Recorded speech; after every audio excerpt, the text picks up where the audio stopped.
kunu 11 wagati sodasikɛ dɔ de nana visite la parce que visite bɛ yen samedi ni dimanche n bɛ don o don fo juma visite min bɛ yen o ye présumé terroriste da ye maintenant don tɔ ninnu bɛɛ bɛ se ka na mɔgɔ lajɛ maintenant o kɔnɔna na o kun kɔnɔna na a nana mɔgɔ filɛ la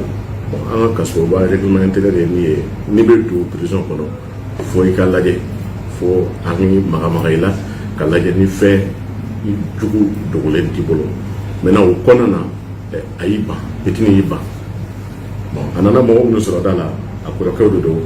u ka jala fana ka bon n'o ye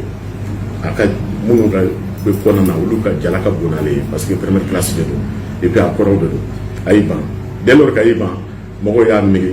i b'a sɔrɔ fɛn dɔ dogolen de b'a bolo maintenant n'a bɛ don forcément a bɛ lajɛ o lajɛli kɔnɔna na drogue de yɛrɛ a kun drogue yɛrɛ a kun service de sécurité olu cɛ dɔrɔn ka taa n'a ye bureau peloton la ka taga a ɲininka maintenant o kɔfɛ o sera n'a ye ne fɛ maintenant u nalen ne kɔni ye directeur national wele ka ɲɛfɔ directeur ye situation kɛra cogo min o fɔlɔ ye directeur ye après ka procureur wele ka ɲɛfɔ procureur fana donc an ye nɛgɛ don a la dɔrɔn ka conduire ka taa n'a ye BT la directement parce que walejugukɛla n'a minɛna kasoba la fila t'a la an b'a kɛ a bɛ taa n'a ye BT la parce que saga filɛ nin ye min bɛ au-dessus de la loi mɔgɔ si tɛ saga sanfɛ mɔgɔ si saga ni a dabɔra bɛɛ de kama parce que an yɛrɛ de y'a voté an yɛrɛ de ko a kɛ a cogo la ten donc a taara bila gendarmerie la o kɔnɔna ten. ayiwa ni drogue tun bɛna taa di yɔrɔ jumɛn. drogue tun bɛna taa di cellule dɔ bɛ yen u b'a wele 9DC a tun bɛ taa di olu de ma maintenant mɔgɔ kelen min de don an t'a dɔn parce que a donnen a ma se ka mɔgɔ labɔ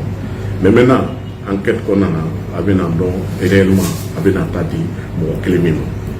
mais maintenant a ka signaler que kasoba falen don an ka ca ka ca bi bɛ na jama min bɛ yen a ka ca ni jama 2,800 o kɔnɔna na n'a fɔra ko sɔrɔdasi bɛ wuli a ka yɔrɔ la ka na drogue di kasodenw ma ka u kunkolo ɲagami ka bila an la et je pense que baara tɛ an tɛ o sɔrɔdasi ka baara ye kɛlɛ de o et je pense que an bɛ terrorisme min na a kɛlɛ ma ban fɔlɔ de donc ni kɛlɛ ko de kɛlɛ b'a bolo maintenant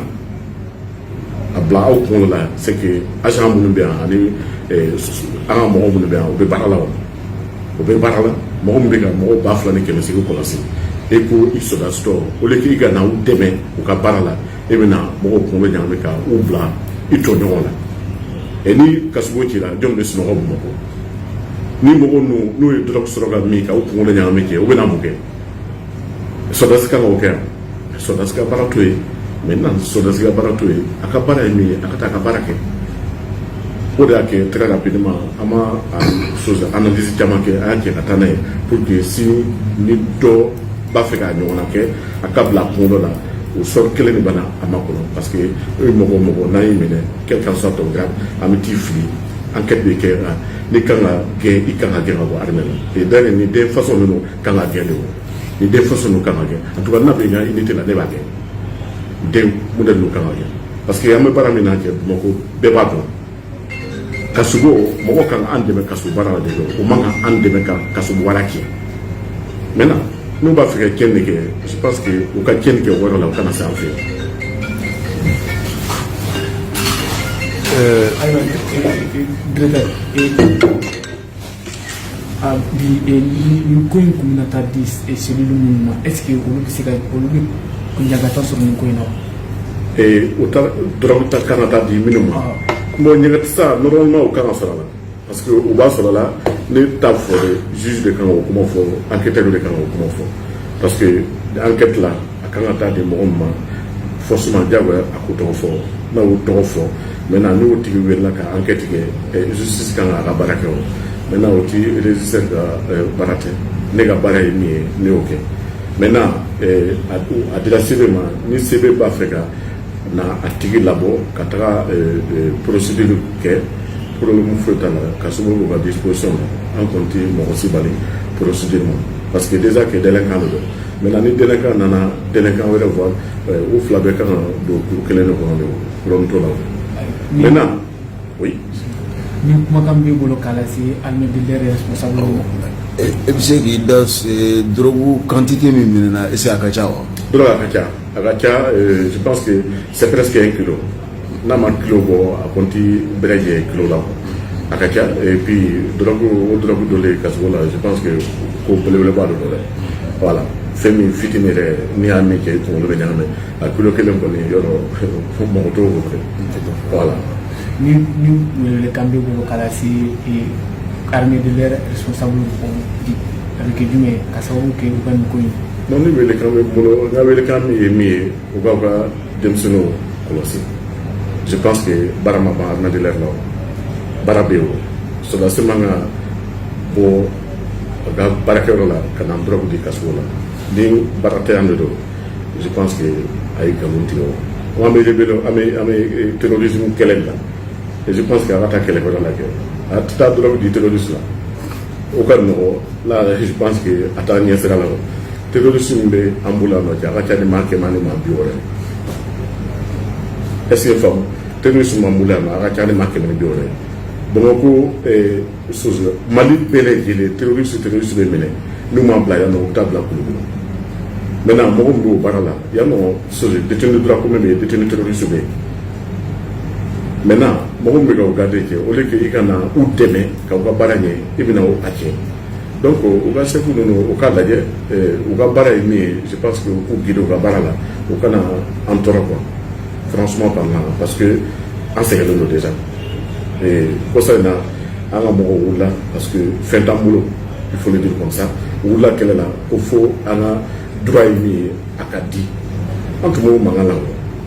antumo kumala anga mo tumo kumala maintenant o kona na ke ni so do sikana anga mo da fana sapeke atsigani ça on n'est pas d'accord avec ça maintenant parama ba obulo ni parama ba obulo ke o kaswa de gatu ni o mo ko la da o kata justice là ni o be keneke ça c'est très clair maintenant on va se faire une disposition là désormais ni union est là que on va au gain ni o be gain qui avait d'abord parce que ni passa kuma tigɛ kɛ a t'o ye ɲininkali laban na et puis komi généralement avantage bɛ tigitigiw bolo ka don kaso so kɔnɔna na yala siɲɛ wɛrɛ aw ka fɛngɛ bɛna kɛ jumɛn sisan siɲɛ wɛrɛ aw ka laɲini bɛna kɛ jumɛn non an tɛna pression foyi kɛ mɔgɔ si kan parce que kasogo ni civil ye n'i bɛ na il faut que i ka taa permis de communiquer ɲini maintenant ni fini dɔ la ye ni nana ni carte d'identité b'i bolo an b'i bila ka don o tɛ bɔ ma o ye depuis lawal de o tɛ bɔ ma parce que c'est pas parce que mɔgɔ kelen ye tiɲɛni kɛ o ko ka dabila o tɛ se ka dabila o fana ye sariya dɔ ye o an ka règlement intérieur lajɛ ni porte uniforme nana fila t'a la an bɛɛ ye kelen de o le fait que an bɛɛ ye kelen an tɛ pression da mɔgɔ kan mais maintenant le fait que an bɛɛ ye kelen o kana an tɔɲɔ maintenant ni tɔɲɔ bonyana et je pense que décision wɛrɛ fana bɛ taa o kama ça c'est très clair. Juge filɛ n'u nana kaso la ka na mɔgɔw lajɛ ni carte d'identité t'u bolo o tɛ don mais pourtant olu de bɛ mɔgɔw datugu soldats fana c'est exactement la même chose ni carte d'identité b'u bolo an tɛ permis ɲininka an tɛ foyi ɲininka mais maintenant o facilité o kana ta o fɛ